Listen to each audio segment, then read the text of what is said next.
What is up, y'all? And welcome back to Dad Needs to Talk. I am your host, Robert, aka Father of Vash, and today I'm going to be sharing my thoughts on first impressions of Hawkeye and Arcane, as well as I went to a podcast festival. So let's get to it.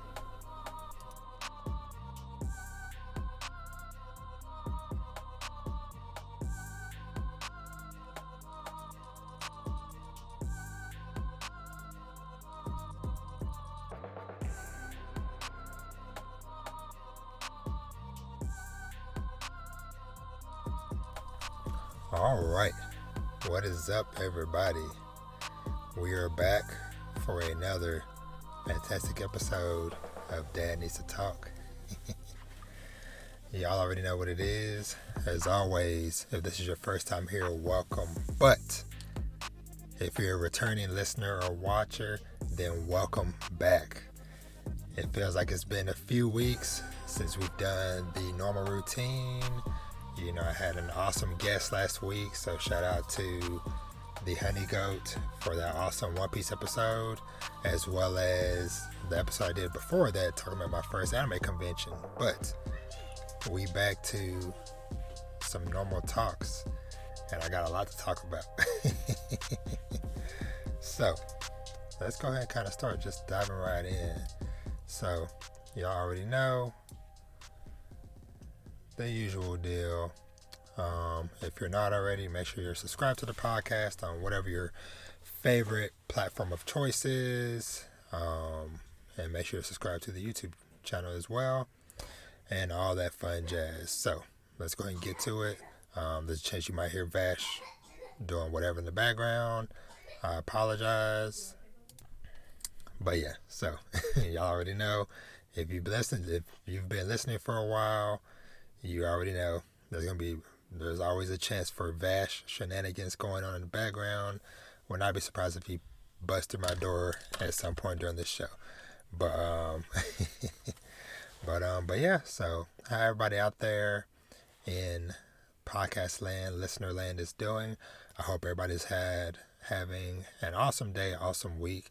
I hope everybody had a good little holiday break. Man, the life of a dad. It's always some noise going on. Somebody coughing, sneezing, playing games, something. But anywho, we're gonna keep trucking, keep it professional. But I hope everybody out there had a solid little week last weekend. If you got a chance to have some days off, I hope you got to enjoy it to the max. I had a kid-free week. So for pretty much majority of the last week, no kids. All 5 of them out of here, gone. Of course, we saw them when we went to do the Thanksgiving stuff, but as far as like the rest of the week, felt so nice to just, come home from work, not having to take nobody to practice, going to any games, whatever. Can just sleep when I wanted to, do what I wanted to. It was nice.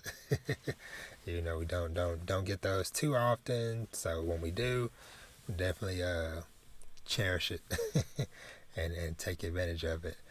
But yeah, I did that. I'm definitely going to in a minute talk about something very awesome I got to do. What was it, 2 weeks ago now, I believe. I got to go to a podcast festival, which I'm going to touch on in a second. But I'm trying to think. Feels like it was something else I wanted to talk about beforehand. Because some of the stuff that I got into over the last few days will be kind of sprinkled throughout as I talk about some news topics and some stuff I've been reading, watching, so on and so forth.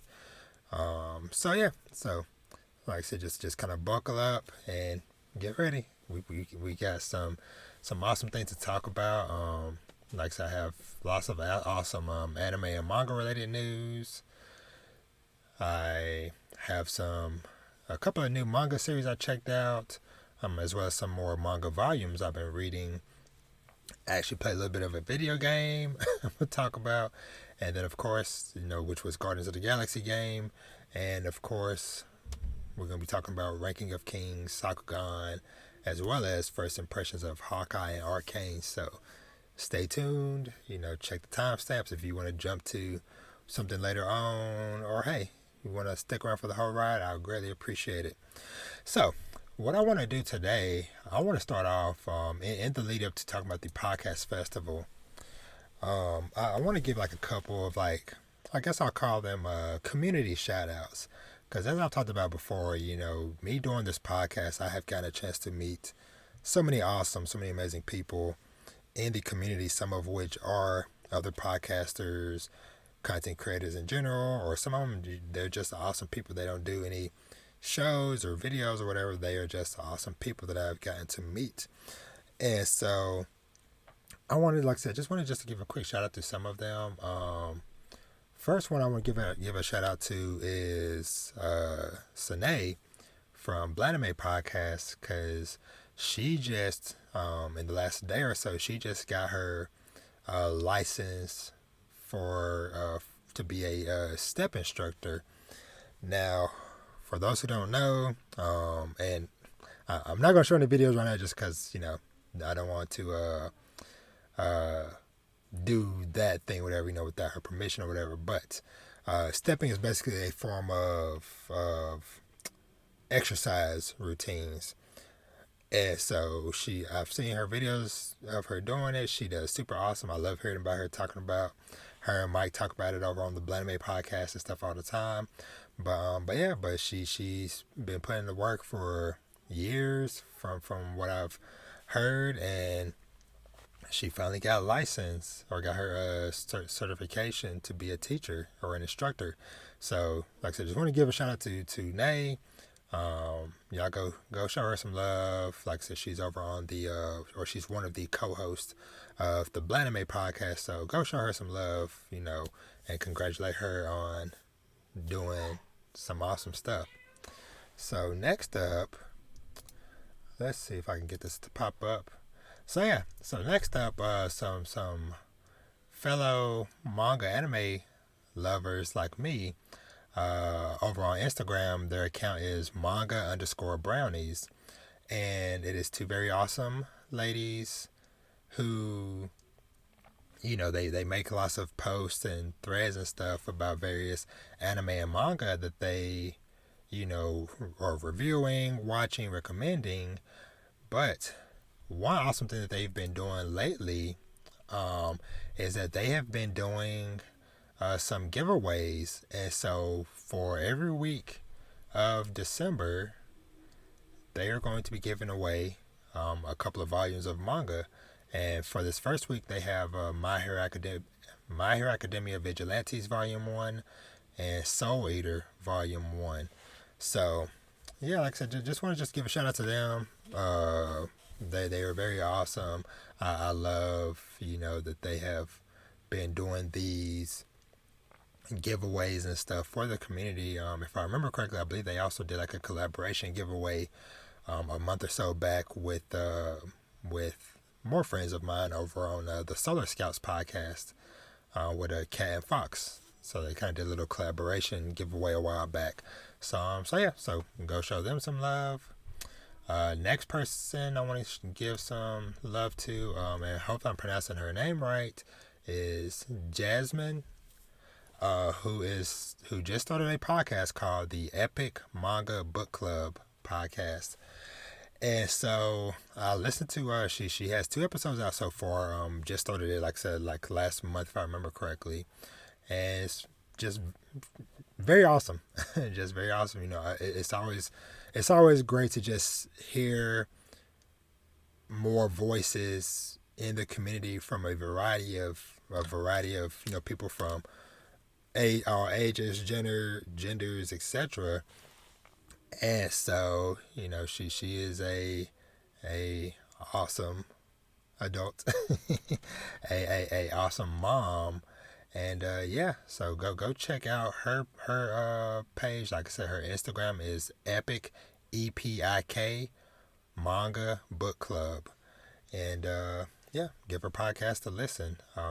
The second episode of her podcast was a pretty interesting topic. One I hadn't really ever heard many people really talk about or whatever, is just kind of like her and her guest thoughts on like age gap manga, basically like manga where there's like a a considerable age gap between the characters or whatever, and they talk about like the variety of series and stuff. It's not just it's not always student teacher stuff. It's sometimes it could be two adults that one might be in their mid-20s, others in their 40s, and so yeah, it's there's more to it than just the usual stereotypical stuff that you think of with that. But that was an awesome conversation. And like I said, in her first episode, like I said, it was just very cool, just getting a chance to just get that initial introduction. So yeah, so go show her some love. And another one, let me see, I don't know if I can pull it up here, but I just want to do a couple more name drops. Another one, this one's kind of more of a gamer focused one. It's called the Unapologetically Black Gaming Podcast. And so this dude, I came across him because what's her name, Nasaga over on Twitter. She did basically a community thread of like, hey, if you're a content creator, show your stuff. And so I was going through that thread, following a bunch of people, and that's how I discovered a lot of different stuff. And so yeah, I found this dude. His name is Cortez Washington is the name of the host. And yeah, he just gives his uncut and unfiltered opinions on video games, which I freaking love. He does not hold his tongue. But he also he makes lots of like really freaking great points in the discussions and stuff that he does. Now I don't know if he might be on break or not. I haven't gone through all the episodes. I just started listening. Actually no, he is on break. I remember he is on break because he just rebranded. That's what it was. Yeah. So so right now he has, technically it says 11 episodes, but it's technically 22. Because one thing I want to give a shout out to with him and his episodes is that I like this, that basically he does a episode discussion just solo by himself, and then he'll do a follow-up, a 0.5 episode with the same topic but with a guest. And so I like I said, I'm still making my way through this, but I love that format of just like, hey, he has like a nice small packaged episode, just talking solo, and then this and they be about like 15 to 20 minutes, but then he has way longer discussions with a guest. So yeah, so shout out to Cortez, like I said, for that podcast. And then the other one, let me see if I can get pulled up.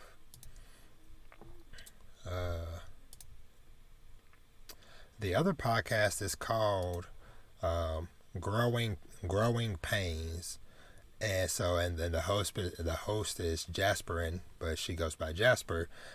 She is actually a Twitch streamer, and so that's how I found. Like I said, she posted about her Twitch in the comments, and so when I went to go, check out her Twitter page, I saw she's also the host of a podcast, and so her podcast is kind of more focused on discussions as well as discussions more focused on like mental health and things of that nature. And so and she's from the UK, so I love I love not just getting just other people's perspectives in general, but somebody that lives somewhere else too, so yeah, so shout out to her and her podcast. I've listened to a couple episodes. I listened to the first episode, which was about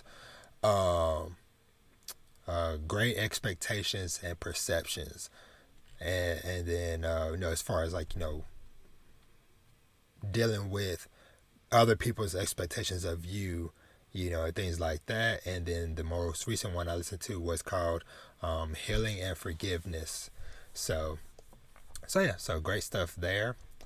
And so the last shout out I want to give today, And this kind of rolls into what I got into a couple weeks ago with the DFW Podcast Festival. So a few weeks ago, when I was at the at Anime Dallas convention, I had met a guy, with shout out to him.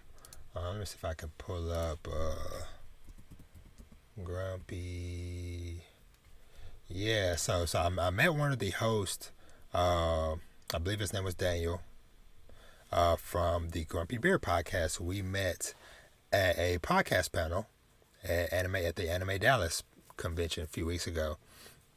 And so we talked, afterwards and stuff, connected, linked up, and he told me about like, hey, there's going to be a podcast festival in a few weeks. And so I'm like, podcast festival? Sure. And so, I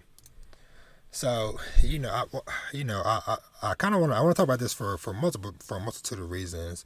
One of which is kind of a slight discussion on just kind of sometimes you have to just put yourself out there and take a leap of faith with stuff. Because honestly, I almost psyched myself out of going to this event.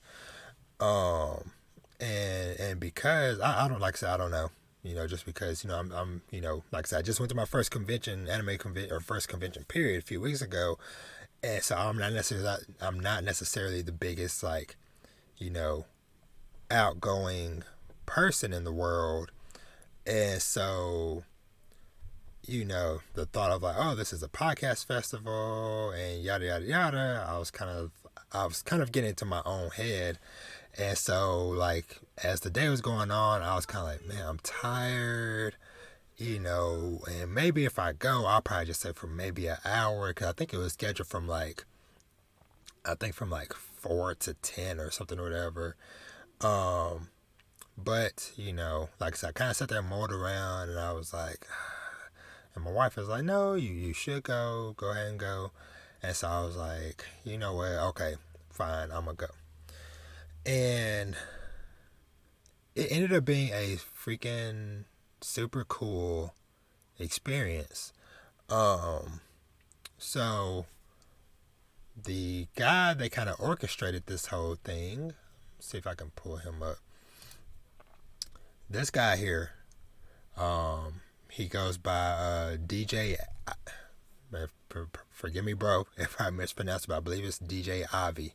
He is he's a DJ, as well as a podcast host. He's a new father, and all that stuff. But he's also, fellow podcast host of with this group called they're called Fuego Latino. And so so it was, it was a nice size thing. It wasn't like nothing super big and crazy, but it was just big enough. I would say it was for sure under 100 people there, but I would say maybe between 50 plus people roughly, I would think, or maybe around 50, or less. Actually, now I think that maybe, but somewhere around there. And yeah, they just had like different panels with different podcasts from DFW, the area that I live in, which was really cool. The fact that, like, okay, hey, this is, something local for people in the area. And so it was just really neat just seeing that, oh, here's all these people out here doing awesome stuff that are, down the street from me. So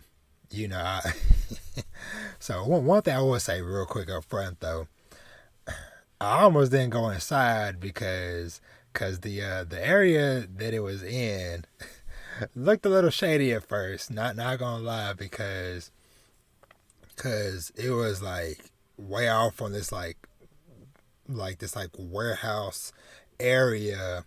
And so I'm like looking at the address and look at the building as I'm like, following my GPS to it or whatever. And then I'm like,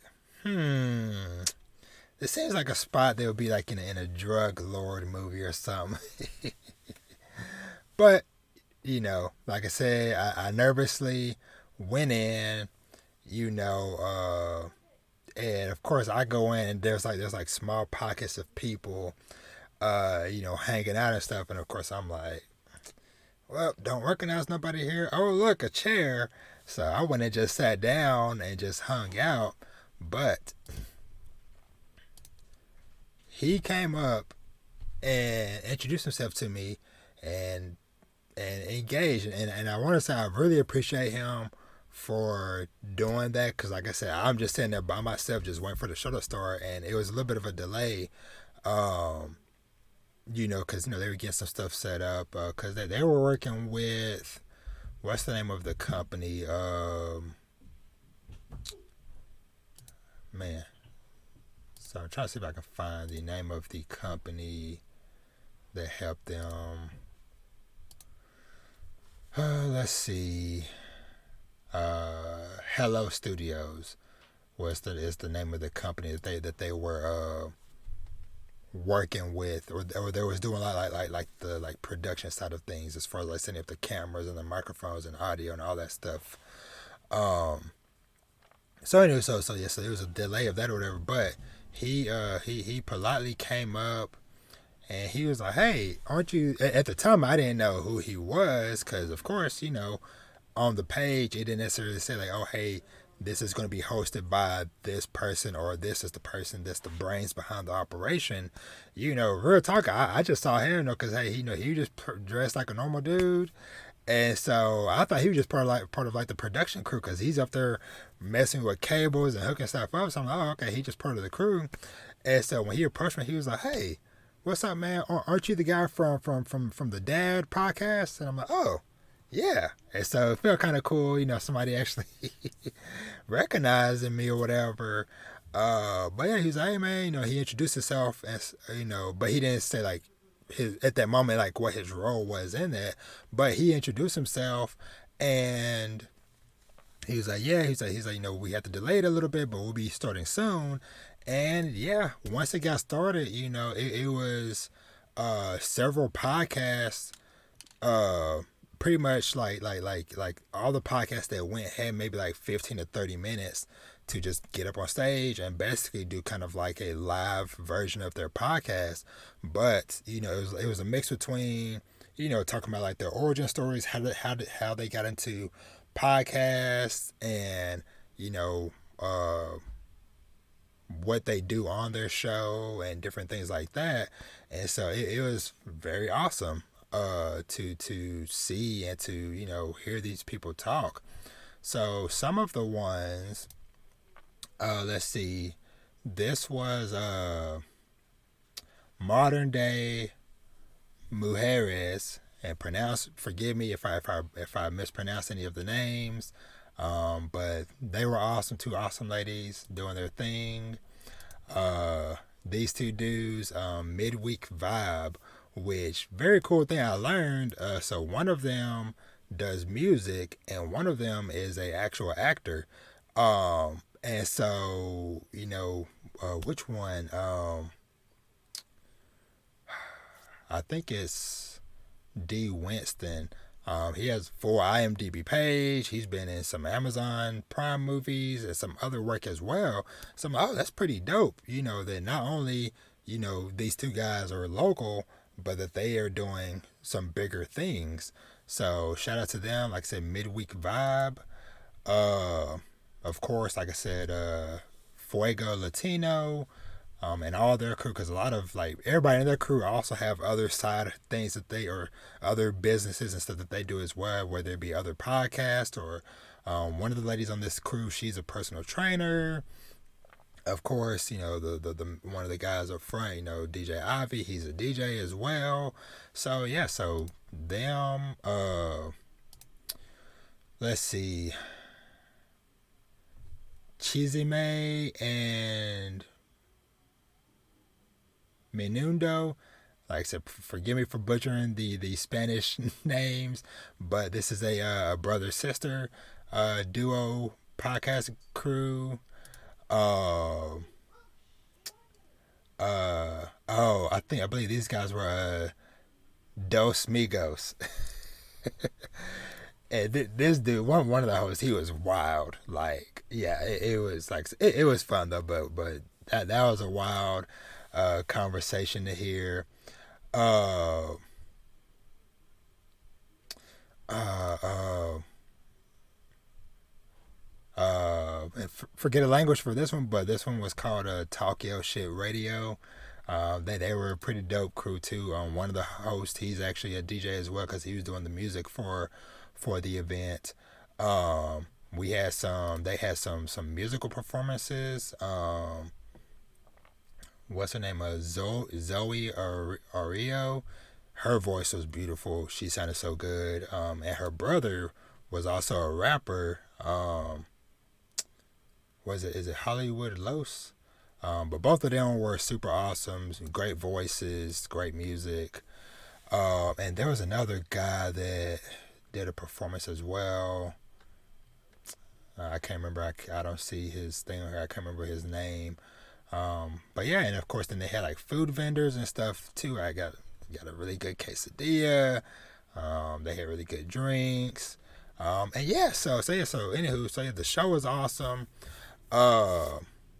And yeah, afterwards, I got a chance to kind of like mingle and network with some people. I won a freaking T-shirt and a Best Buy gift card cause the studio that's running the show or whatever, they were doing like random raffles. So I just like put my name in the hat and I freaking won a gift card and a T-shirt, and it's perfect. Let me see if I can grab this real quick. The T-shirt, very fitting. One of the ask me about my podcast T-shirt. So that was very dope, very cool. I love it. But yeah, so and I got a chance to to shout out my podcast as well, because during one of the panels I asked a question, and or I asked a question on one panel, and then when DJ Ivy was up there when they were doing their panel, they were asking if anybody in the audience did YouTube, and so I raised my hand and I was like, hey, yeah, Robert from Dad Needs to Talk, fatherhood manga, y'all know the whole spiel, did all that stuff, so that was really dope. And then afterwards, I've spoke with DJ Avi as well as this guy here, Yatsu. Yeah, I believe Yatsu. Or Yatusa. Once again, sorry for butchering everybody's names and stuff, whatever. But he was really cool. He was one of like the like the host of the show along with DJ Avi. But yeah, I spoke with them after the show and definitely said like, hey, next time y'all do this, I definitely I definitely will show up and be there. And he was like, hey, or DJ Avi was like, hey, next time I would love to try to get for me to have like a spot or whatever up on stage or something or whatever. And I was like, that would be really dope, to have an opportunity to expand the platform and things of that nature. So like I said, lots of networking. I followed all these awesome people. A lot of them, follow me back.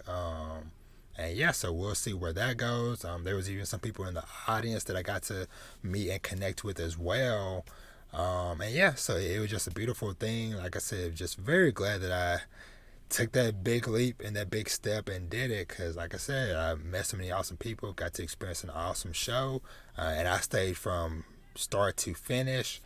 And yeah, super awesome. So like I said, just encouraging y'all out there, if y'all have like either like a pop-up shop or a convention or whatever, festival, whatever, no matter how big or small that you've been contemplating going to or doing, just do it. Even if you only go for an hour, a few minutes, whatever, just the fact that, hey, you took that step and you got in the door, you never know what could happen. Because like I said, I met all these people, and who knows where this might go in the future and stuff. So because I got someone was like, hey, I want to have you on my podcast, want to collaborate, yada yada yada. And that's all just because I decided to show up and come through the door. So, yeah, awesome time. Like I said, shout out to everybody that was there. Fantastic show. And yeah, so let's kind of transition on. Let's see. Let's talk about let's go and just dive into some news. So, one big thing that happened is we finally got official news that freaking Tokyo Revengers is finally getting a physical English release. Now, it's been available digitally for a little while, but I feel like it's been slowly building up to this moment for a while. Just because of, it's been getting licensed in certain countries around the world. Let me see if I can find it real quick. Okay. Yeah, so like I said, it's been slowly building for a while. It's been like, okay, France got it or some other country got it or whatever. And so finally, last week, they announced that who is it going to be? Kodansha is going to be releasing the physical volumes. Actually, no. Hold on. No. Hold on. Seven Seas Entertainment. That's right. Yeah, Kodansha was doing the digital version. Seven Seas coming through clutch. And I have several things in my list. Y'all see the Seven Seas logo.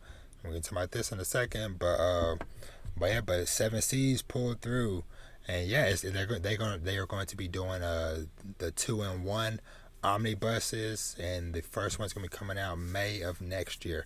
So prepare your wallets. They are already available for pre-order, so if you want to get them, go ahead and hop on that. So, very, very exciting news. Glad that Tokyo Revengers is just going to explode even more, and we're going to be talking about that later on as far as like sales and stuff. So, next up, next bit of news I want to touch on. So, we got some more news for season 2 of Made in Abyss. So, we got this, we got this like a promotional image, and we also got a freaking trailer for it. Now, the trailer looked really cool. It had a bunch of characters that I never even seen before. And I've read like a little bit of the manga past where season 1 and the movie stopped at, but this was even beyond the stuff that I had seen. So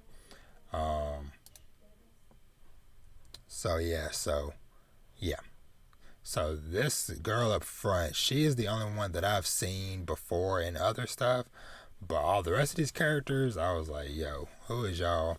From what I know, like I said, I'm not going to talk about it too much because I don't want to do spoilers. But I think that some of these characters might be, or at least like some of their stories might be prequel related stuff. Because in the trailer, it shows them on a boat coming to the island where the abyss is.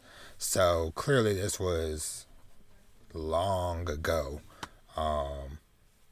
because it looked like there was like no towns or nothing settled on there. So so very, very excited for more Made in Abyss. And like I said, and I think like the sub name for it is called The Sun Blazes Upon the Golden City. So and if you have not watched Made in Abyss, go watch it. It is awesome, but know going in that don't let the little cutesy looking cover image fool you, because it is very dark. Think of like Promised Neverland, but way darker than even that. Because some people are even talking about like, man, they got to censor some stuff for when they get deeper into season 2. Because if y'all thought some messed up stuff happened in season 1 and the Bondru movie, yeah, way more worse things are coming. Okay, so next up, I want to talk about a movie for a series that I'm actually reading right now. Call of the Night is getting a anime. So let's see. I don't know if I can get the whatever. I can't find the cover image for the anime. But anywho, but there's going to be an anime for Call of the Night. And for those who don't remember, Call of the Night is the one that's like the vampire manga. For those watching the video, this one I already had volume 1 and read it like a couple months ago. But over the weekend, I went and picked up volumes 2 and 3, and I just finished volume 3 last night, or volume 2 last night. So gonna be going on to volume 3 soon. But yeah, I'm very excited. The animation, it looks so beautiful. So I'm very excited to see that. And I guess just as little synopsis for anybody that might not know what Call of the Night is. So one sleepless night, Ko slips out to walk the streets. Life after dark is a revelation. When flirtatious Nazuna invites Ko to spend the night at her place in a abandoned building, he's stoked. But then he awakens to kisses on his neck with a little too much bite to them. Is it just the delicious taste of his blood that makes her meet him night after night for late night adventures, conversation, and naps? Or something else? Then when a cute girl from Ko's past shows up and competes for his attention, his budding relationship with the undead is put to the test. So yeah, so very, very fun. Very, very fun manga. I've been enjoying it, and honestly, it's very fitting because most of the time, with the title of it, most of the time I end up reading it pretty late at night, like 11 o'clock midnight. So very excited for that anime coming next year. Next year in general is just looking absolutely ridiculous as far as anime. But I'm super excited. So last big news thing I want to talk about before I get to one that's going to transition us into Manga Talk is Bleach. So the Jump Festa event happening in a couple of weeks. So we already knew that that there was gonna be some Bleach related news related to the 1,000-year Blood War anime arc coming. Well, today we just got confirmation that not only are we gonna get more information and a new key visual, but we will be getting our first trailer for Bleach 1,000-year Blood War arc, and I am ridiculously hyped. You know, I talked about it a few months back when I covered that the Bleach 20th anniversary one-shot manga chapter that they put out. But I love Bleach so freaking much, and I cannot wait to see these characters in motion again. I cannot wait to see the timeline go crazy whenever the new season drops, because I've already read the manga to completion. Yes, you know, me, like many people, have our problems with how the manga ended, but that still does not negate the fire moments that happened in that final arc. Like, so many moments that people have been waiting for the whole series, so many people's bankais and reveals and all this stuff that people have been waiting years to see. We got a lot of them, if not all of them, on most people's checklists during this arc. So I am super hyped, you know, for the anime to return and to take over the timeline. And like I said, I'm just super hyped for this event happening in a few weeks. So, big thing I'm gonna touch on real quick, and this is gonna lead into some manga talk. So, what's the website? Omnicron. They put out the list of the top 10 best-selling manga of 2020. 2021. Let me zoom back out a tiny bit. Actually, let me fix this. And man, what a freaking list we have. So, the 2021 champion, the series that takes the crown this year is Jujutsu Kaisen, has risen to the top of the charts with 30.9 million copies sold. And keep in mind, this is only just, from what I understand, this is only Japan sales. So, yeah. So, 30.9 million. Number 2, Demon Slayer, Kimetsu no Yaiba, with 29.5 million. Oh, man. So, next up, number 3, we have our boy Takamichi and Tomon Gang coming through and landing in the top 3 with 24.9 million copies sold. We have Attack on Titan, Shingeki no Kyojin coming in 4th with 7.3 million, which is crazy, that dip in numbers, because, you know, well, I'll talk more about that in a minute. But yeah, so Attack on Titan, which of course makes sense. The manga wrapped up this year, and then the final volume released within the last couple of months. Number 5 is My Hero Academia with 7 million and some change. One Piece is at number 6 with 7 million and some change. At number 7, we have Chainsaw Man with 5.2 million. And we have Spy Family at number 8 with 4.9 million. Kingdom at number 9 with 4.6 million. And we have Haikyuu rounding out the top 10 with 4.3 million. Now, this is crazy. This list, for a multitude of reasons, but looking at this list, so Haikyuu, the manga ended last summer, but of course we still have more of the anime to go, but it's still cool that it's still, you know, selling really well. Like I said, Attack on Titan's manga ended earlier this year, but the final volume just dropped recently, and then we have the final part of the final season coming in January, so the wave just was to continue for a while.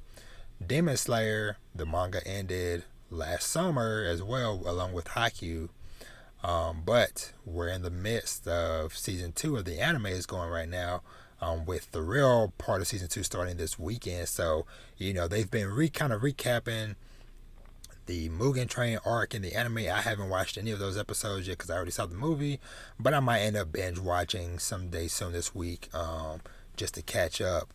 But yeah, but that's doing that. And of course, you know, Tokyo Revengers came through with the wave this year, taking over.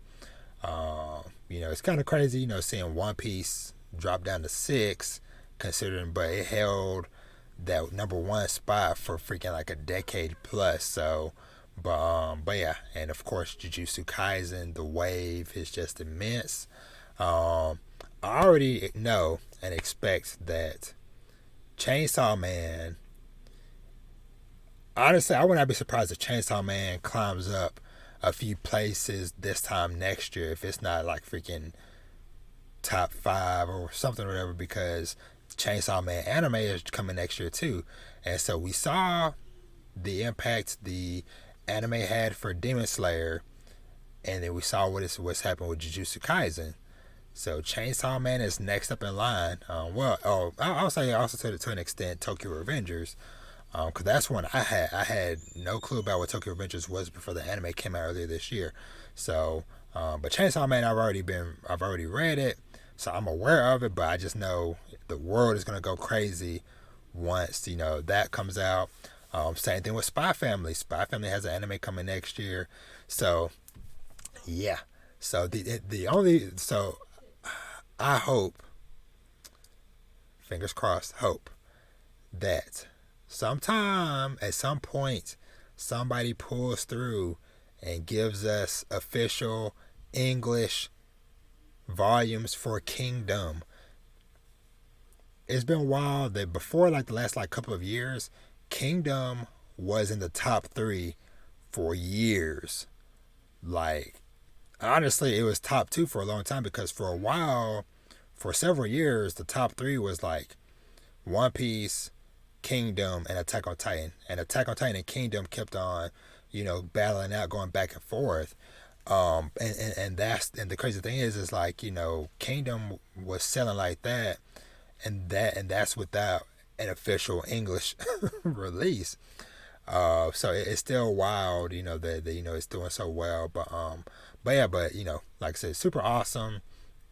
This list of manga, like I said, I read all of these. So I finished Haikyuu, I finished Demon Slayer, I finished Attack on Titan, I finished Chainsaw Man. I'm current on Spy Family, My Hero, Tokyo Revengers, and Jujutsu Kaisen. I'm way behind on Kingdom. I think I might be like 100 plus chapters behind on Kingdom, but I'm gonna get back to it eventually. But yeah, so very awesome list of manga out there. So speaking of manga, so quick little short story or whatever. So last week, of course me, I had too much free time on my hand with the kids being gone, so I went manga hunting. And so what I ended up getting, so I had ended up getting, because I had to make a compromise, because originally I was going to get volumes 2, 3, and 4 of Call of the Night, because I've been wanting to read it for a while, and I was like, okay, I need to go ahead and get them, because they've been pumping out them volumes quick, because like volume 5's coming out in a couple of weeks, and then volume 6 is like February. Like I said, plus the anime is coming too. But what threw me off, a unexpected challenger appeared. Where do I have? Oh, let me grab them real quick. So this was something I did not expect to encounter, because originally, actually my original goal for going to the store was going to pick up Karate Survivor Volume 2. Which I'll just say really quick, because I'll probably do like a quick little video or something on this or whatever, but this pretty much solidified that I will be continuing with this series going forward. Just as a reminder for anybody that missed my Karate Survivor Volume 1 discussion, if you're interested, hey, go check out that video / that podcast episode. But basically it's a isekai where this guy gets reincarnated into this fantasy world. But unlike most isekais, he doesn't get some crazy magical powers and all this stuff, whatever. He just has karate. That's his only skill, is karate. Now he does have like some other like buffs or whatever. Like he has like this detection skill and I think it was like evasiveness or something like that or whatever. But yeah, he just has his hands and feet, karate. But yeah, so I read Volume 2.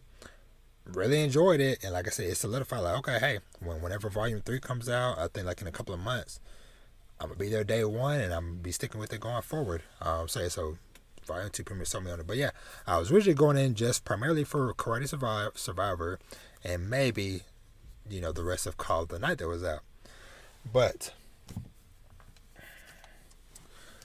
these were there waiting for me. They these 2 volumes, or Omnibus 3 and 4 of I Am a Hero, sneak attacked me and my wallet the same way a unexpected enemy in Bloodborne or Demon Souls sneaks attacks you, where you're like, oh, just walking through the dungeon, enjoying your day, and backstab. You're just like, where did you come from? That's what happened with these. These manga came out of nowhere, because up to this point, of course, hey, granted, yes, I know, I could just go on Amazon or write stuff or whatever online and order stuff, but hey, I've talked about before, I enjoy the hunt for these manga. That's why I'll drive all over DFW to physically go grab something because like, okay, you know what? I just love the chase. I love the chase. So anywho, so before now, I had only seen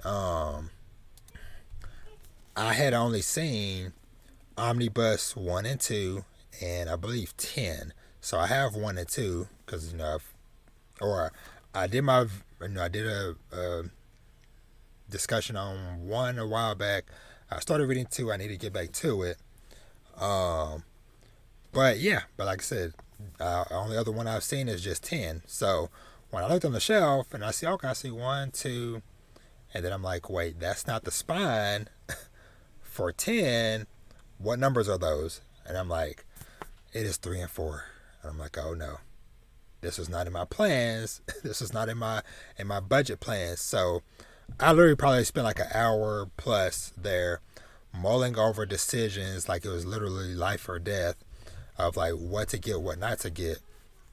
And so originally I made a compromise. I was like, you know what? I'm going to get Karate Survivor like I originally planned. At the time, I'll only get Omnibus 3 for I Am a Hero because I'm like, I haven't even finished Volume 2.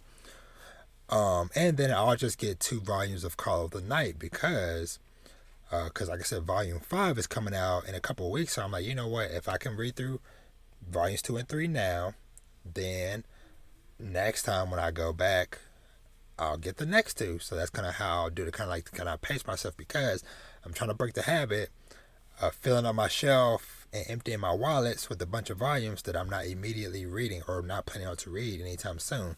So, because it's like, man, I have hundreds of dollars sitting here that I probably could have used elsewhere as a parent. Sorry, Vash, Dad, I can't get you, those chicken nuggets today because I gotta buy another volume of manga. But yeah, so that was my compromise. I got Karate Survivor, I got 1 volume of I Am a Hero, and I got 2 volumes of Call of the Night. But I ended up going back freaking Friday, Saturday, whatever, and I was like, F it, I'm an adult, I have money, I'm going to just go ahead and buy volume 4 because I see it. So I'm back and I ended up getting both of them. But one little quick thing I want to share is that while I was in there, I just love seeing and hearing the joy in people's voices as they like discover, especially like if they're like younger or just getting into manga stuff for the first time. And so it was this young lady. I think she might have been like a teenager, potentially, but I saw her excited when she saw like the Jujutsu Kaisen section. But I kind of heard her go like, "Aw," she was like, "Well, at least they got 2, 3, 4, 5, 6, because they had like all of it." But what she didn't know, because I it was kind of awkward. I was like, "Hey, random question," and of course she was kind of like, "Who is this random man talking to me?" That's kind of like how she kind of like tensed up for a second. And I was like, "Are you looking for Jujutsu Kaisen Volume 1? She was like, "Yeah." I'm like, "It's over there." So mini rants for like a few seconds. I hate when stores will have like either like all of like the first volumes or something or all of the latest volumes or something in a separate area from where the rest of the series is. So, because the Books a Million that's here in Grapevine or out at the Grapevine Mall, they used to have that crap bad. They had like a table way in the freaking back of the store, way away from the whole manga section, and that's where like all the newest volumes of everything would be. So people would be like looking at the section like, "Oh man, where's the newest volume of Chainsaw Man?" or where's the newest volume of whatever, and then they would give up and leave. Or ask an associate, but it's like, no, it's way back there. Luckily, they switched it out, and they got that section now in the actual manga area. But with this, and I'm like, I understand, having like, hey, this is new releases section or whatever, but I feel like at least have like a couple of the volumes or a couple of copies of that volume on the shelf with the rest of the series, because people are like, oh, hey, I'm looking for Jujutsu Kaisen. I'm gonna go to the J's. All right, I'm looking for Volume 1. Well, I only see 2 through 10. Oh well, it's not here. Not knowing that, oh, y'all have this whole other little table over here. Anyway, mini rant. But yeah, she was very happy. She ended up picking it up. So that was super awesome. I saw this mom with her 2 kids picking up copies of My Hero Academia. And it's just always super awesome. Like I said, just being in that environment and surrounded by people, picking up stuff, whatever. So, but anyway, so let's dive into some manga this week. Let me see where to start with. Okay, so business as usual, y'all already know. Check the comments. I have timestamps for everything. Everything that I'm going to be talking about, I'm potentially be talking about spoilers for everything. So, first up, we're starting off with My Hero Academia, manga chapter 335, titled Zygotes. And honestly, I'm going to kind of keep this kind of brief or whatever because we mainly need to talk about the end of the chapter. But, this chapter pretty much, just following up with, All Might talking to the kids about, the fallout of, the situation about, Star dying and, but her sacrifice was not in vain. She bought them a little bit more time. Then we kind of moved over and we see what All For One is doing with his crew. And we get a chance to see Dabi, aka Toya. We get to see Toga. Again, for the first time in a while. As they're kind of like discussing stuff where All For One is basically like, hey, all right, plans, we have to kind of like chill out for a minute and regroup and stuff, regroup and everything. And he's talking about how Dabi's like, hey, I'm ready for the smoke right now, literally. But All For One's like, yo man, I'm an OG, I planned this ish out months, if not years, decades ahead of time to give myself multiple options to reach my goal. And so this is what All For One says to Toya. To be exact, I weave my plots years or even decades prior so that I may employ a viable route when the time comes, a route that inevitably achieves my ends. Now, the advent of my perfected vessel is delayed, and UA has welcomed Midoriya back into his sturdy walls, but what I have that you lack, Toya, are friends to spare, as we see this very awesome panel of Invisible Girl. Now, hey, I know a lot of people are like, hey, this could just be a red herring, because remember that ish Horikoshi pulled years ago with what's his name,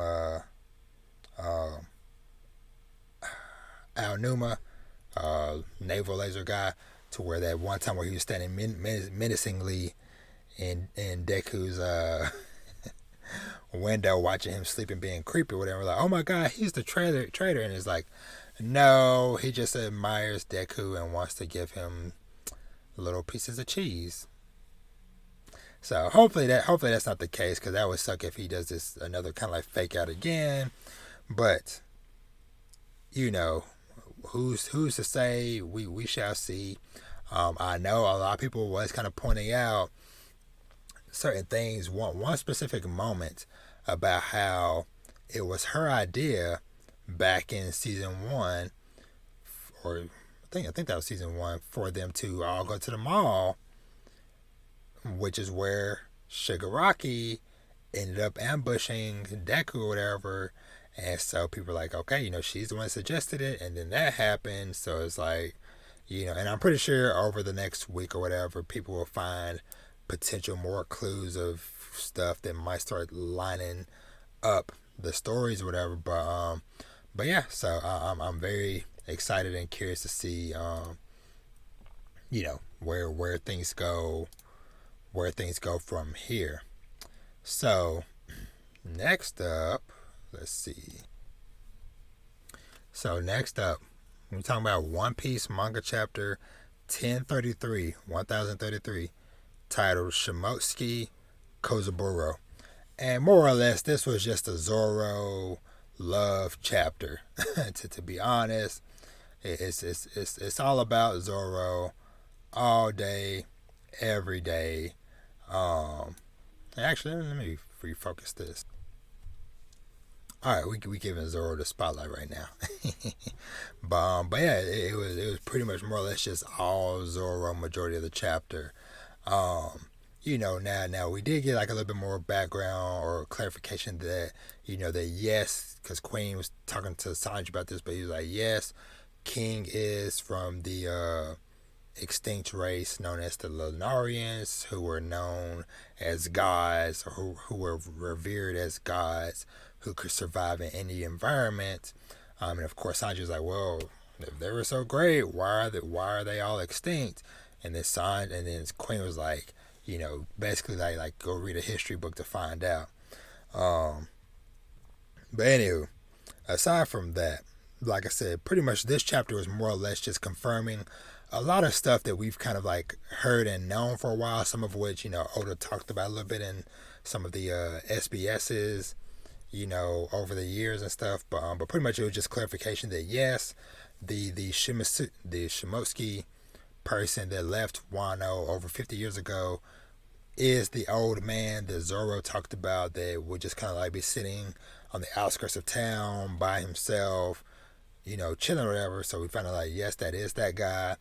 And that guy was Kuina's grandfather, and stuff. And so this chapter was, like I said, us getting clarification on that stuff, as well as Zoro finally starting to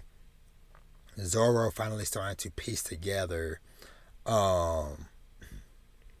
some basically just like certain stars aligning, like how his two swords, Emma and Wado Ichimoji, were crafted by the same person, and him with the cursed swords and all these different things, because of course while all this flashback is going on and while Zoro's fighting King, Emma is just acting a fool, and so Zoro's having to be like, get right, Emma.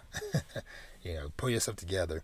And yeah, so like I said, it was just very cool just seeing them continue to go back and forth, and the chapter pretty much rounds off with Zoro basically flexing because he let me see, what did he say, or he got a flashback of somebody saying like a sword chooses its wielder, and then Zoro's like, yes, talking about Emma, it came to me, it chose me so it could test me. A sword is honest and direct, not wicked. Yes, it's true. It was my strength that was lacking. Does this mean, even with so much haki being drained away, Odin wielded you as though you were light as a feather, Enma? And so he's like, how can I stabilize my haki then? If I have to keep exuding it at this level, it'll kill me. And so Zoro flexed and knocked out everybody in the area with Conqueror's haki. And so King, and I love this, King is like, I see. So you intend to be a king then? And Zoro's like, what? And then he flashes back to, talking about, Luffy saying like, basically the king of the pirates is going to need the greatest swordsman at his side. And then Zoro's just like, that's right. I've got a promise to keep to my captain and my best friend. So yeah, so super awesome. I love that chapter.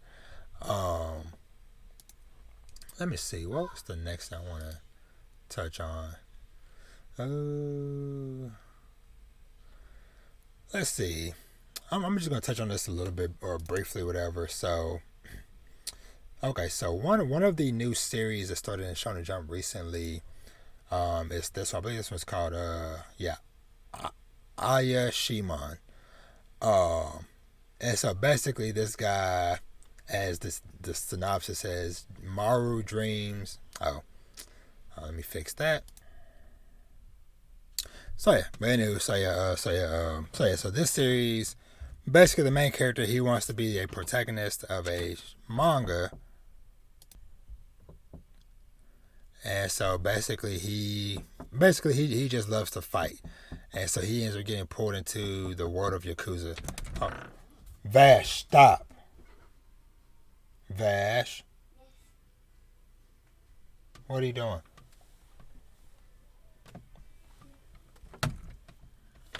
Vash up here trying to play games and stuff, man. But I don't know. You know, I've read the first 2 chapters or whatever. We'll see. You know, it's by the same person who did another recent manga that I know a lot of people loved, that I still haven't read yet, but Hell's Paradise. So I know a lot of people really enjoy that manga. It's on my list of stuff to read. I've been trying to hold off because I know that there's supposed to be an anime for Hell's Paradise coming at some point. So I was trying to hold out for that, but hey, I might end up going ahead and maybe reading it because I know all the chapters are on Viz. But like I said, it seems cool. You know, like I said, just this whole like Yakuza underworld, but just like with all these like, I believe like yokai and demons and stuff, whatever. So it looks dope, you know. So I'll keep checking it out. The other one was one that just debuted this week. It was called Doron Dororon. And basically it's about this guy who wants to be a monster slayer, but basically he finds out that he doesn't have like whatever like basic requirement is needed to fight these monsters. Now let me see, what was it called? Let me see if I can find it real quick. What did they call the thing that he needed? Because basically he went to take a test because he seems like pretty strong and stuff, but you know, regular strength, supernatural energy, that's what it is. So he went to get evaluated, and pretty much what they do is like they take a little sampling of their blood and they test it, and that's how they can tell, you know, and that's kind of like how they kind of like start weeding out people pretty early. It's like, okay, you know, they were like, you have 0 supernatural energy, so we're not even going to bother trying to do this test any further. And so, of course, he's bummed out or whatever, and so he ends up running into this kid that's in trouble and says that somebody or that a friend of theirs or whatever is like, you know, being chased by a monster. And so that's when we see this small little creature. Let me see if I can I show? Oh, they don't even show the thing.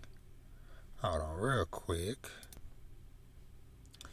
So yeah, so he encounters this like little like creature thing, whatever, that basically that can kind of like mold and shapeshift and stuff.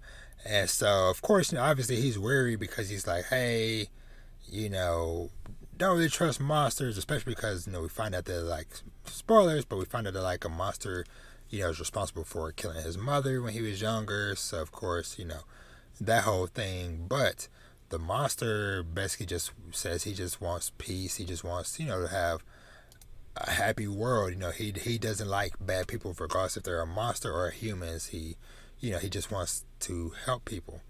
And so, of course, the kid is like, man, that is like the most cliche thing, you know, anybody could say or whatever. But anyway, they end up teaming up or whatever and fighting the monster, like, because like the little like small monster thing ended up turning into like this like freaking giant sword. And because of the physical strength of the main character, you know, he is able to slice through this like giant monkey beast thing that he was fighting. So yeah. And so, and by the way, the main guy, his name was Kusa. Wait, no. Dora. Just realized. Dora the Explorer. No, but his name is Dora, and then the little monster thing is named Kusanagi. But yeah, so like I said, it seems cool, seems interested. I'm, you know, excited to continue with this one, you know, because if I remember correctly, I believe this series was done, or I believe the creator of the series did like another one that got canceled some years back. I believe it was it something Golem?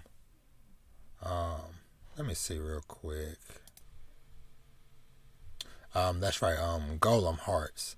That's the series that he did some years back. But like I said, I believe that one got canceled. I don't know how many chapters it was.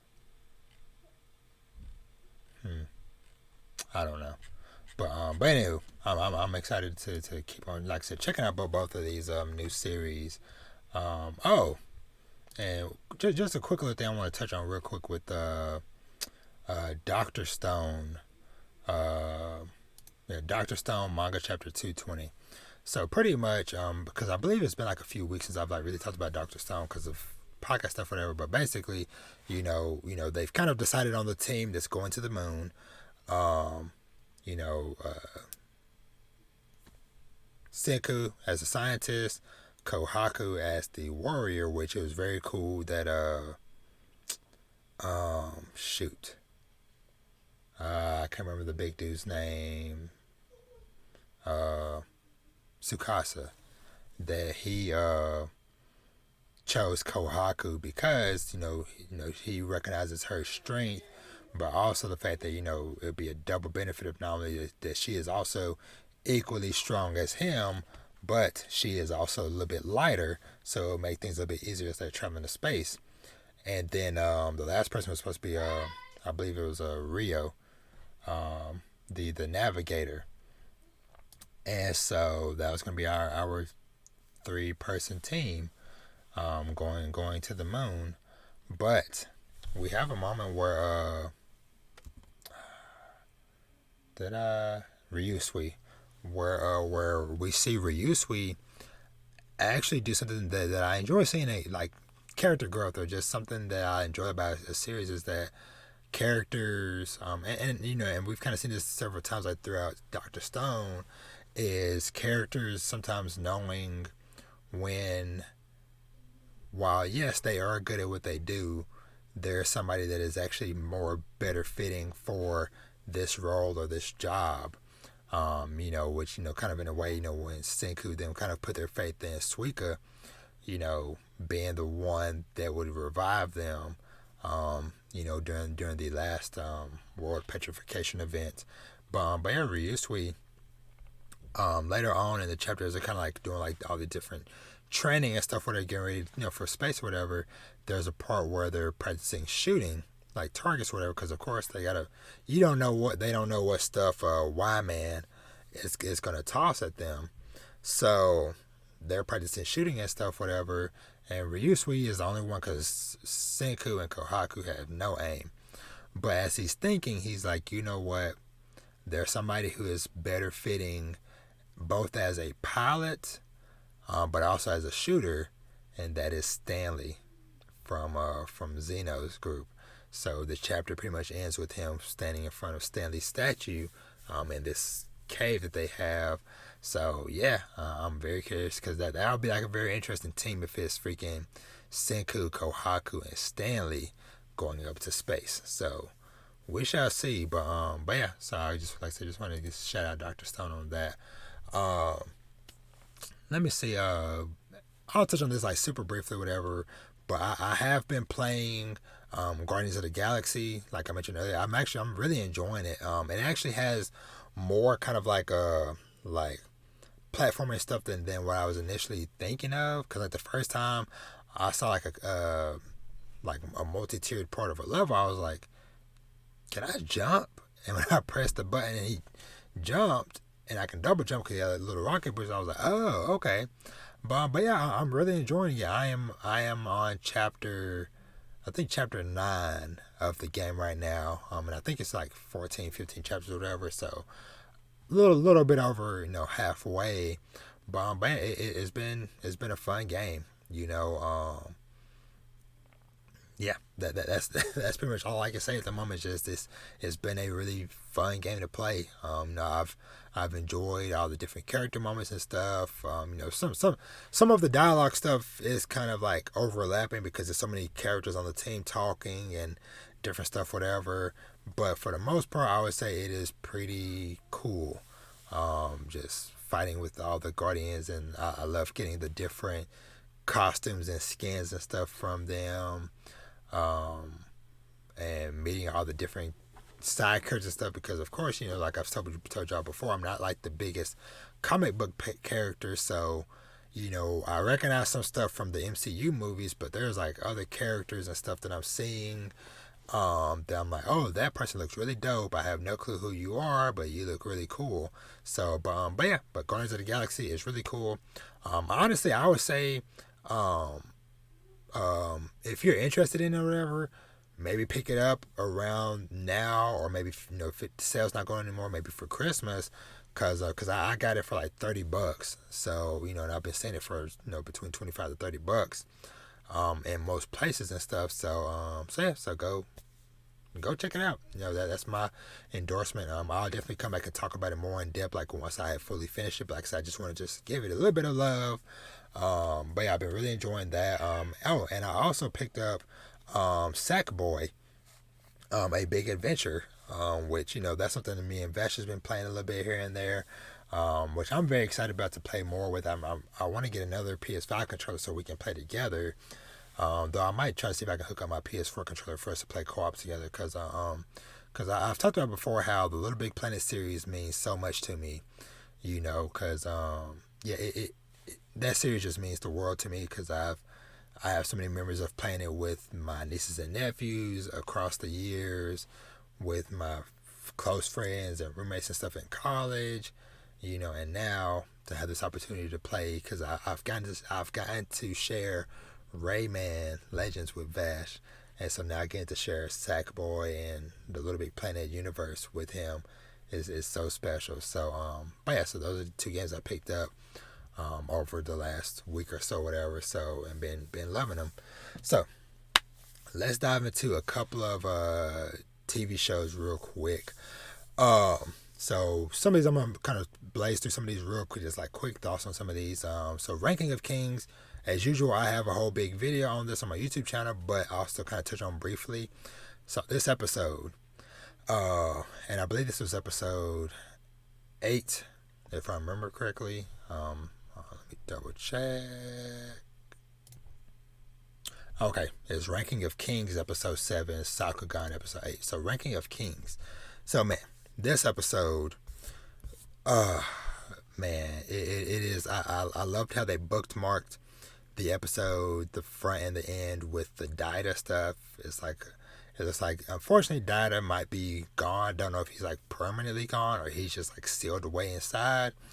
But we learned that that little potion that the mirror person was cooking up was like a revival potion. But something that I thought about, because I was like listen to somebody talk about something with the show, and kind of like rethinking about like how some things are phrased. I'm wondering if was it the person of the mirror they got brought back into Dida's body, or is that King Bose in the body? Because the last thing that person says at the end of the episode is that I have now sacrificed 2 sons. So that'd be kind of weird for the mirror to say that, but who knows? But yeah, so that's crazy. And then the rest of the episode, I just loved the little montage of Boji training, the whole little cooking incident with him putting just whole eggs, shell and all, whole carrots and onions and tomatoes in this pot, cooking up this purple brew concoction that darn near took out Kage and Despa. But that whole thing was funny. But it kind of gave us a little bit more backstory on Boji of like, yes, he is a descendant of giants. It's just because he's cursed and da-da-da-da. But that's why he was able to eat it and think like, oh, this is yummy.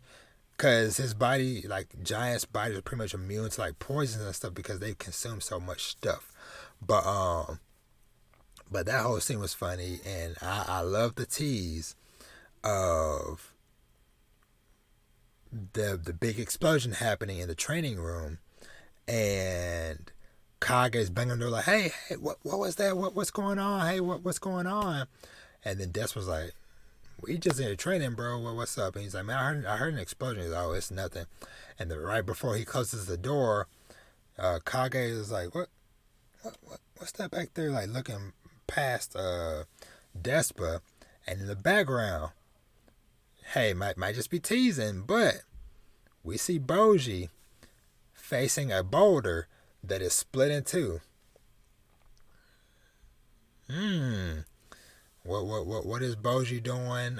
What type of special weapon did Boji get? Because one of the things for the training was, Boji picking out a weapon that he was comfortable with, that he feels like best fits him. Honestly, part of me hopes that it's just a freaking stick. Just because it's like, okay, it's something that's small and light that he can still move around.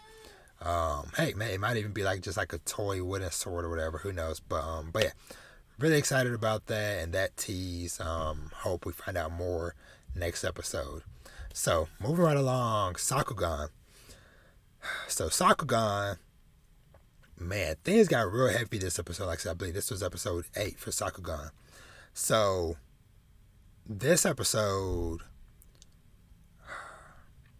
pretty much we got confirmation, or confirmation / it was revealed that Zakulet, the chick that's been traveling with them, she's actually the younger sibling of Gagumber's old teammate that got killed.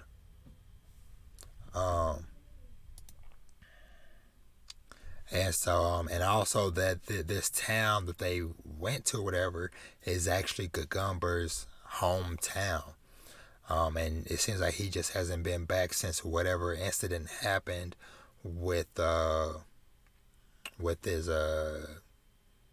partner back in the day. So, but yeah, like I said, it was just lots of heavy stuff. Because Gagumber, not wanting to face the past and that reality.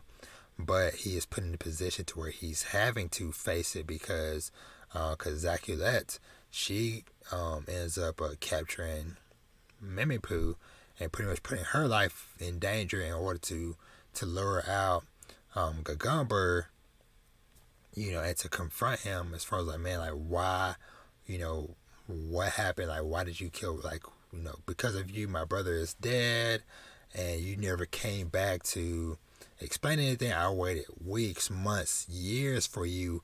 You never came back, never gave any type of explanation for anything. So, of course, I went hunting for you. And, that's how we ended up in this situation. But, through some crazy, man, she had explosions rigged everywhere. She was blowing Gagumber up like crazy. But all in all, in the end, Gagumber, his little, Gale Force, whatever enhancement chip thing kicked in, and he was able to save Mimipu from her falling to her death.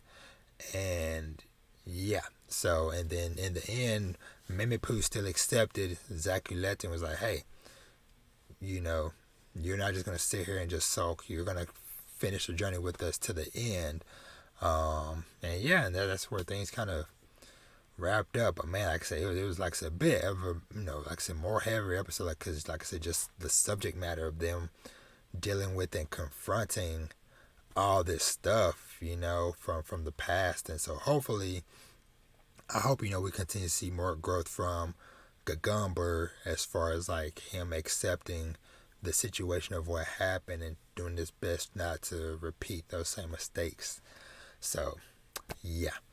So next up, let's touch on a little bit of a Hawkeye. So Hawkeye for me honestly was a very pleasant surprise. Because honestly, of all the MCU stuff that was announced, that was when I was like, I honestly could give two cares about Hawkeye or whatever. But of course, it's MCU. What else am I gonna do? Of course, I'm gonna watch it. I've seen all the freaking movies. I've watched all the other TV shows to this point. Freaking Falcon and Winter Soldier, WandaVision, Loki. What If? I'm not gonna miss freaking Hawkeye. And I'm glad I didn't, and I'm glad that they dropped 2 episodes at one time, because I feel like both of those episodes work in tandem, work really well. Was surprised in a good way that they were both an hour apiece.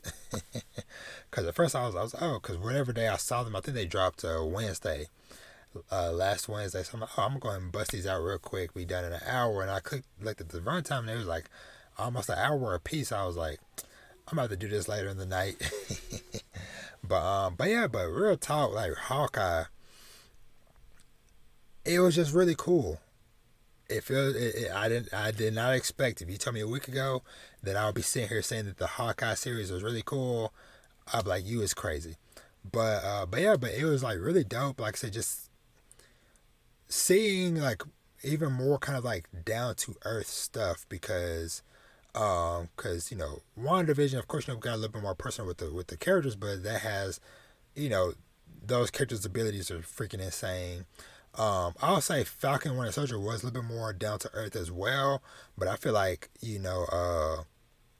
Hawkeye is even more so, because he's just a normal dude with a bow and arrow. Of course, yes, Sam is a normal dude too, but he has some high tech gear, and wingsuit and all this stuff, whatever, with him.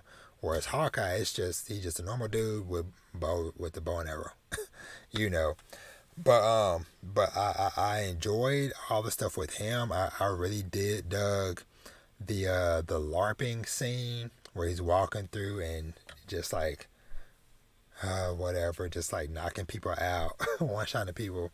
But I really appreciated the enthusiasm of the one dude. His name was Grills, that he had to final fight him or whatever to get his Ronin armor back.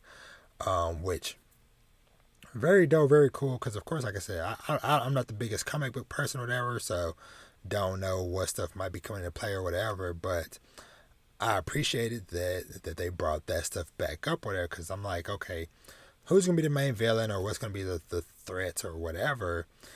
And I like that, it's tied in with Kate Bishop. And I love that flashback we got to her as a kid during the invasion of, when the alien stuff invaded, and, we see from her perspective, seeing Hawkeye on top of the building, shooting down these aliens and their ships and all this stuff, whatever. That's what inspired her to go on her course over the years of like training, taking fencing, martial arts, archery, all this different stuff. And becoming state champion and winning national competitions, all this different stuff, whatever. So that part was just really dope, just seeing her origin story and things of that nature. And shout out to her mom. I can't remember her mom's, the actress that plays her mom, but she is super awesome. I love her and what she does. but yeah, so that was really dope. Man, the freaking, what is his name? Hold on. Let me look up Hawkeye cast, cause Tony Dalton. Tony Dalton. Let's see if I can show y'all. Freaking camera, my thing is all out of whack. But this guy. When the moment he showed up on screen, and for those, of course, just listening, whatever, he plays Lalo in Breaking Bad, or Better Call Saul. I should be more specific. When I saw him walk up, and he was basically Kate Bishop's mom's boyfriend, or fiance, I guess, I was like, oh, I'm in. Because I was already enjoying the show, but when I saw this dude walk through, I was like, oh yeah, it's about to be some effery going on. And sure enough, it was some effery going on. Because the whole auction scene where he's like teasing the old guy, which was his uncle, to him sneaking off with the Ronin's blade, to him going against Kate Bishop in the fencing thing. I love his character in Better Call Saul. So like I said, I saw him and I was like, okay, yeah. Let's go. But yeah, he was really dope. And I don't know, the main villain chick or whatever that showed up when they had them hostage at the end or whatever. I looked up, I guess she's playing somebody named Echo. Don't know anything about that character or whatever. I do know that they actually just announced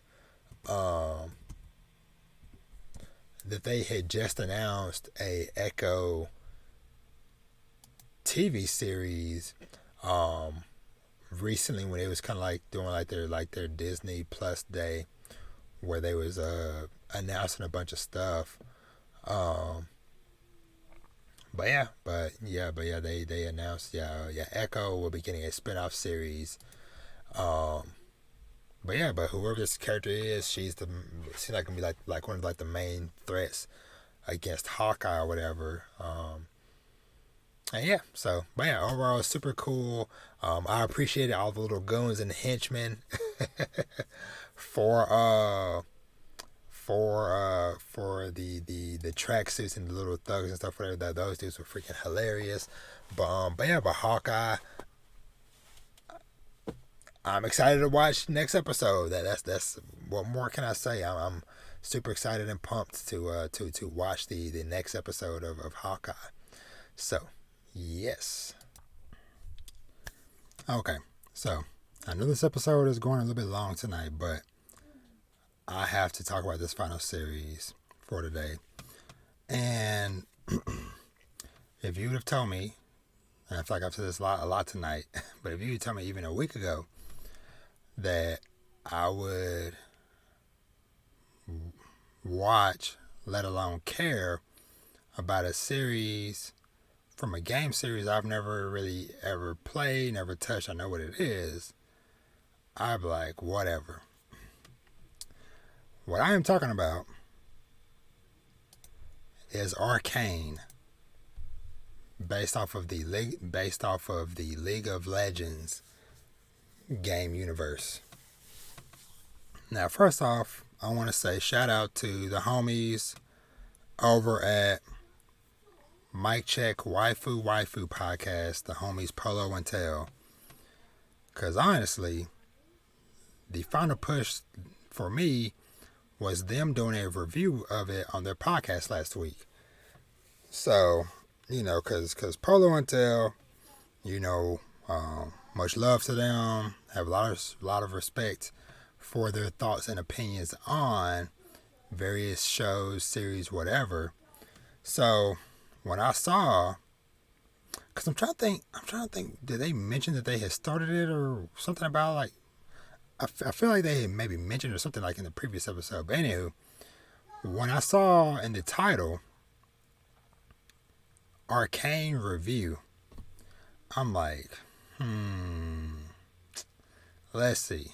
So what I did, as I do with most people whose opinions I trust, because same thing happened with my friends over at the Comment House podcast, Crystal, Bilal, and Ren, when they were doing their watch through of Keep Your Hands Off Aizoken. So much like that, I listened to like a little bit of the beginning of the discussion, and I skipped ahead because I'm like, okay, they're saying some good stuff, but I don't want to get spoiled on anything in case I decide to watch it myself. So I skip ahead a little bit more, and they kind of like doing like a little bit like wrap up discussion or whatever. And so I was like, okay, fine. like Thanos said, I'll watch it myself. And I did. So Arcane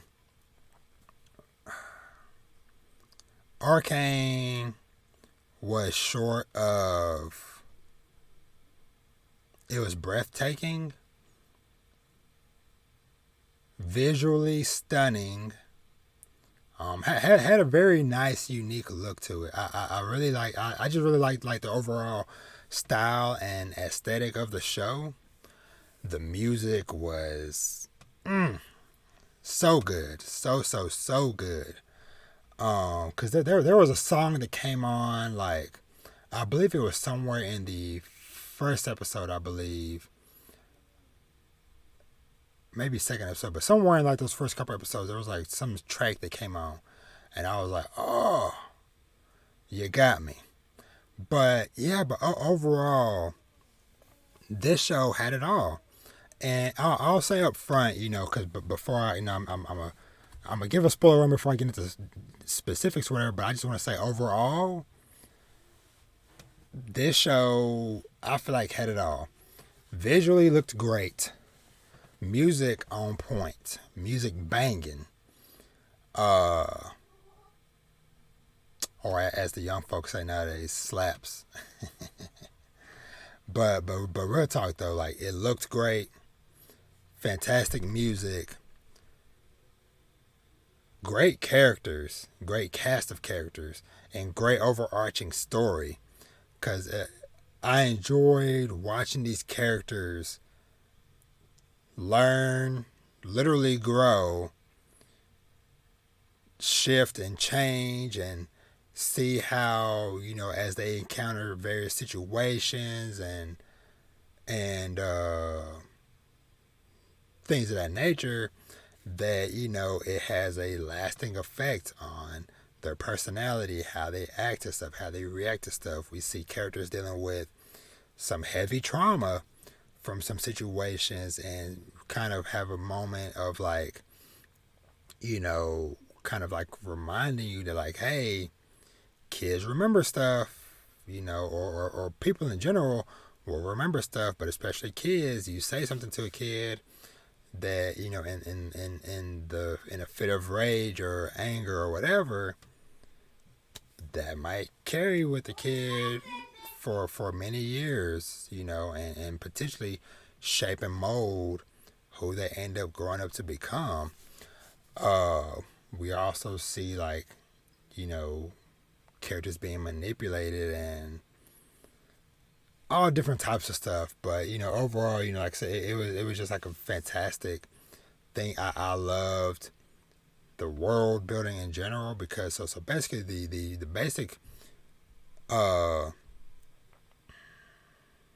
so basically the story kind of starts off following this group of, I'm gonna say kids, but most of them were like teenagers or whatever, except for like the youngest girl. She was maybe like 9 or 10 or whatever, but I'll say the bulk of them were like teenagers or whatever.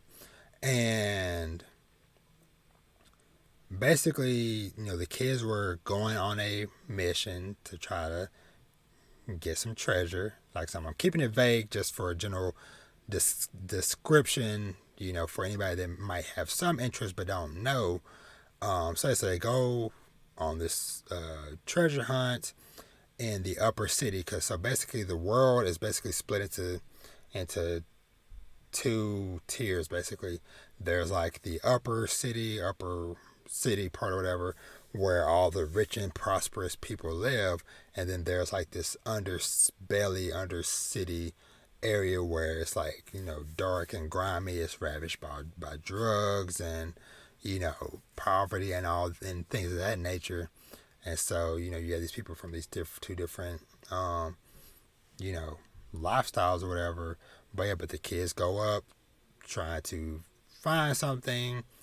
There's an accident that happens, and then it leads to basically the law enforcement of this world starting to make their moves into the underworld. Like, okay, hey, we know that some kids from down here was seen at the scene of the crime, basically, and that's kind of what kicks off this crazy story and everything that transpires along the way. And so, for the upper world, you also have kind of like this like council of like 7, 8 people. I can't remember the exact number, that all have their own interests in different stuff. And so throughout this whatever, there's this discovery of this basically this way to like harness magic, and utilize it to advance technology, advance humanity. But of course, as all things, with great power comes great responsibility. And of course, there's always those that want to, there's people that want to use it for good and helping the betterment of the world. But then there's also those people that want to see the world burn and just use it for nefarious needs. And that's kind of like the underlying threads throughout the whole story. One thing I definitely want to give a shout out to is this lovely lady here. If I can even get her to stay on screen long enough. But basically the black chick. Just like her whole look, her whole design, her whole vibe was just breathtaking, to say the least. Because it's just nice to see a variety of characters shown in this world, in this story, that's not, they're not poor or whatever. Not saying that there wasn't characters of all races or whatever that was in those situations, but just saying, speaking of her specifically. But like I said, just overall, like I said, I'm saying it was freaking awesome. Please check it out. You do not have to have any knowledge of League of Legends, what it is. You don't have to ever have played the games. I have never played League of Legends, and this freaking blew me away, to say the least. Like I said, it is 8 episodes, I believe. Okay, yeah, it's 9 episodes, 40 minutes apiece, average 45 minutes apiece. But yeah, go watch it, go check it out. Let me know what you think. So real quick, I'm gonna touch on some spoilers. Gotta talk about it. I know the show's running long, but we gotta talk about this stuff. So once again, check out Arcane. It's fantastic. Netflix, 9 episodes. Go have a great time. Now, spoiler talk for Arcane. So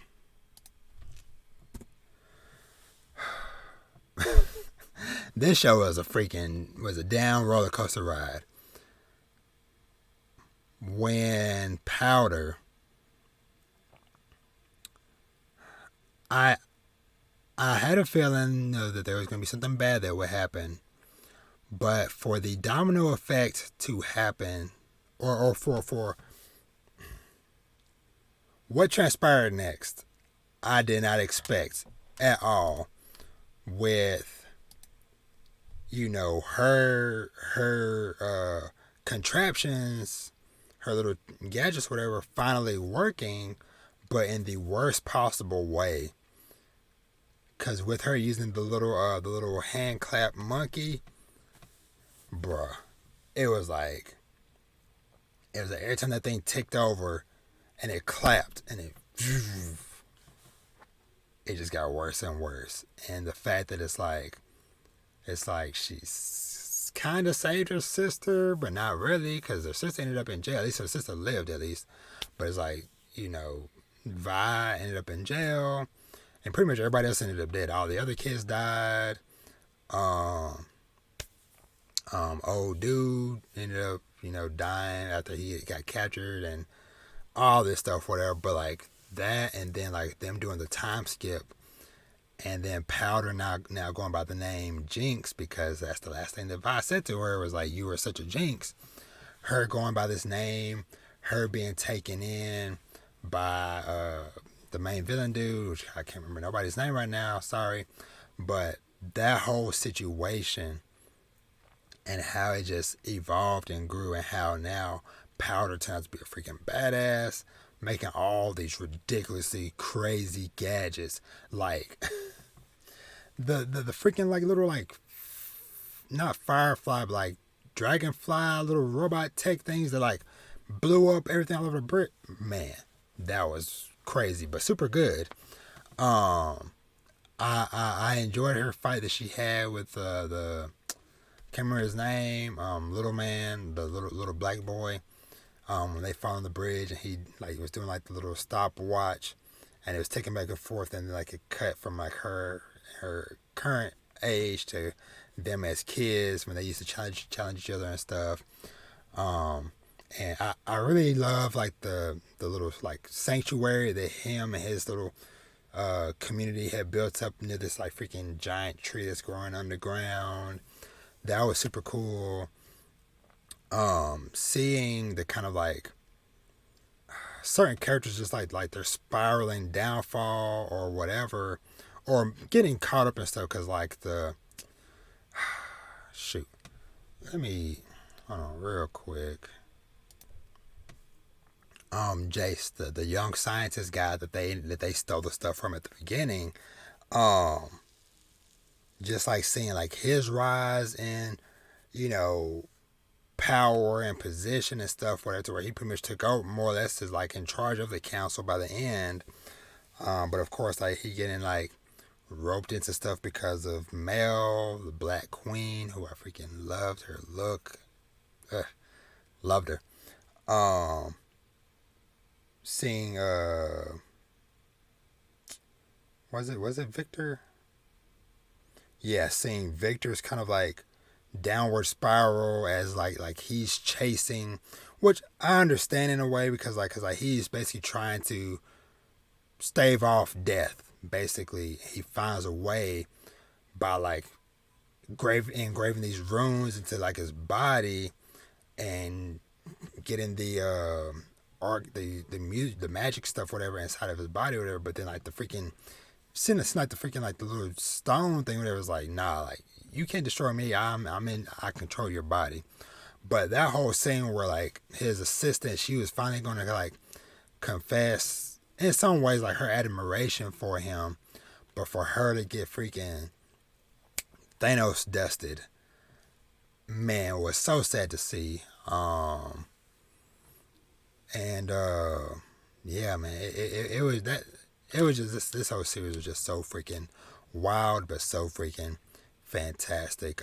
Heck, even Mel's mother, when her mom came, and you just see like this towering black woman with like warrior armor on, and yeah, she was a boss.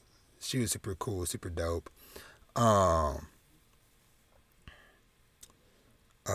Shoot. And real quick, shout out to freaking Haley Steinfeld. Haley Steinfeld. Cause I just noticed this, not only, you know, does she play Kate Bishop in Hawkeye, she is also the main character Vi in freaking Arcane. So that's super dope that they both dropped the same week. So I know she's much love to you, Haley. You getting all the love. That is like super cool, super dope. That you're involved in these two freaking big, you know, projects right now. But yeah, and like I said, just like seeing Powder's just like mental spiral from this whole situation, because of course, you know, at first she's excited. She's like, oh hey, one of my contraptions finally worked. I'm a hero. I came through. I saved everybody. Even though they told me, hey, stay out of it. I was like, no, they need me. I helped. And then her seeing the fallout and everybody dying. All the other kids, Vander dying.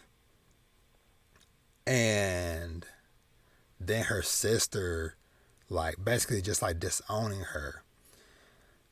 No wonder she is like kind of like, you know, suffering from just like she's like hearing their voices and stuff with her. She is like so out of it. But man, and speaking of her, so that final little showdown between her and Vi was freaking wild. And basically she ends up choosing to take on the persona of Jinx. And then going through and launching that freaking nuke RPG, whatever, at the council tower. And we don't even get to see the repercussions of that. We just see like the missile about to hit, and then it's credits roll, and it's like, no, we have to wait till a whole freaking season. But it was so good. Like I said, I don't want to keep rambling, but honestly, I said it before, I'll say it again. Fantastic. Fan-freaking-tastic. Go watch Arcane. Like I said, you don't have to have any knowledge or know anything about the show, but go watch Arcane. And shout out to the homie Tail, like I said, once again on mic check, because this image I have up on screen right now, I think he said he found this from the Arcane official website, but man, look at this art and just like the contrast of everything of Jinx, aka Powder, in the middle, sitting on the chair, Vi on one side, Silk on the other side. Above her, you have the council board thing or tower, and then below her, you have the bar or whatever that they, grew up in or whatever down in the Undercity. And I also like how like mildly provocative it is, because the way she's like sitting in the chair with like her, we know like from like the episode, like her, her legs are just spread open or whatever. Of course she had on pants or whatever, but the fact that like the way this imagery is of her sitting like that with the way the images and stuff is placed is amazing. And that's all I can say for that's Arcane is freaking amazing. So go watch. All right, and with that, we're gonna call it a show. So once again, as always, thank you so much for tuning in to Dad Needs to Talk podcast. Make sure you follow me on all social media. I'm at Dad Needs to Talk on Twitter, Dad Needs to Talk podcast on Instagram.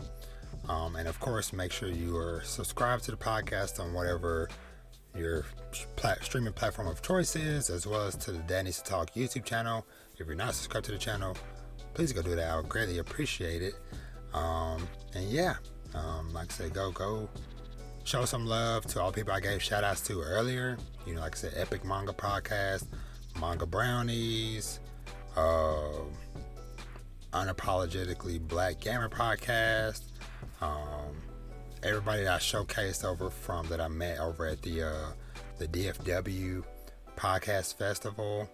And yeah, so I guess with that, I really just want to say, I forgot to talk about this earlier. I'm not going to belabor the point or whatever, but man, I'm still on the hunt to get some freaking DreamCon tickets, because their site glitched out on me or whatever, and I didn't get a chance to buy no tickets. So, and unfortunately found out last minute that they're going to be at Anime Frontier, which is going to be at Fort Worth this weekend, but we have some family obligations going on, so I ain't going to be able to go to there, because they're going to be selling tickets there on site. It sucks, because it's like right there, but it is what it is. We still have like 8 months to the convention, so hopefully, fingers crossed, your boy can track down some DreamCon tickets. If you have a connection, or if you cool RDC World, let your boy know. but anywho, real talk, I'm looking forward to hopefully finding a way to showing up at the show, because I live too close to the convention to not be there and to miss getting a chance to meet all of y'all awesome people. And also just bought my Spider-Man movie tickets for the next couple, coming up in a couple of weeks. So yeah, lots of great stuff on the horizon. And yeah, with that, stop rambling. I'm gonna let y'all go. So yeah, y'all have an awesome rest of y'all week. And as always, treat yourself to something nice. Read some manga, watch some anime, play some games, and live your life. And with that, we'll catch you in the next one. Bye and peace.